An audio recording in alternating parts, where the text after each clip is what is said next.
ألا يا رسول الله يا سيد الورى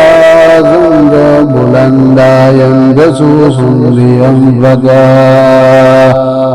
Marialo hinandagara molaya mini ladang kota tola koni lagara molu jindida Marialo koisinagara walleba mini ladang kota tola koni lafitnolu jindida إذا زودني لرمز بولا يداتباد موبس دنجينا جنان وتمتا إذا زيد سيما يالن جاد جنجيا تنافيك نداب ولقوت إسامتا Kanadang buka kursi inyala lapolu kang lajandin damati konala baro lunasita Anilung dubanin noraba menzimona va anin harjekenil sori ba menukembada Barimari lakabaro milahino walimuno wale bungateke kuwati walatin sehota Barimari lakabaro milahino walimuno wale bungateke kuwati walatin sehota Sini zaman wala kana halbela kana kana malu kana min molu kafungan sonjoda Lungo minna dima baba fula yanjene ulu silamo kammanin tumami lakulul sangida Lungo minna dima baba fula yanjene ulu silamo kammanin tumami lakulul sangida Kanunde bulolu borlanyo lakodong bolong musoba bolake kanun tuge kada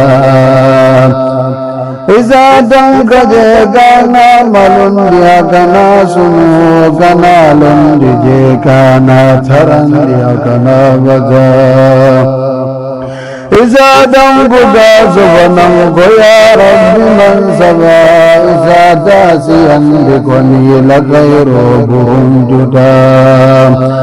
Iza dang buddha suvanam goya rabbi mansaba Iza dasiyan bikoni lagayro bunjuda Ikana jarada bodo gomolia mirabati je akibaro warandiya lane molu vada Ikana jarada bodo gomolia mirabati je akibaro warandiya lane molu vada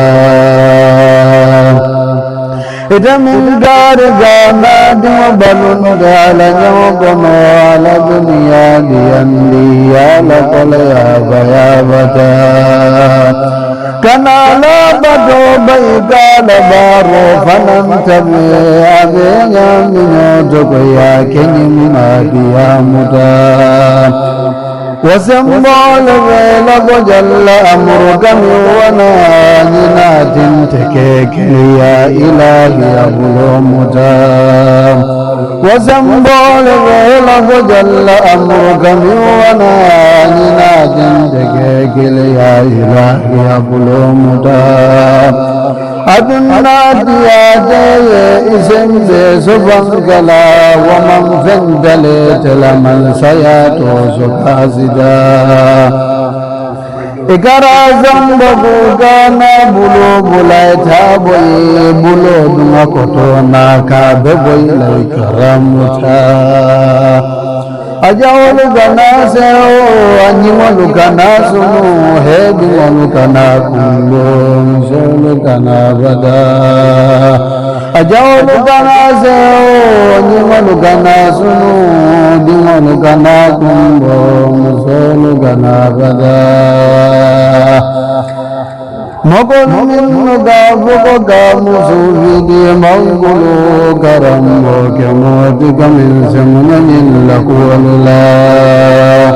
مقل من قابك قاتسني مغلو كرمك موتك من سمن لك والله أبولا مديا جنب قادم لأرجنا كان يقول ديالا كاتجدني وذا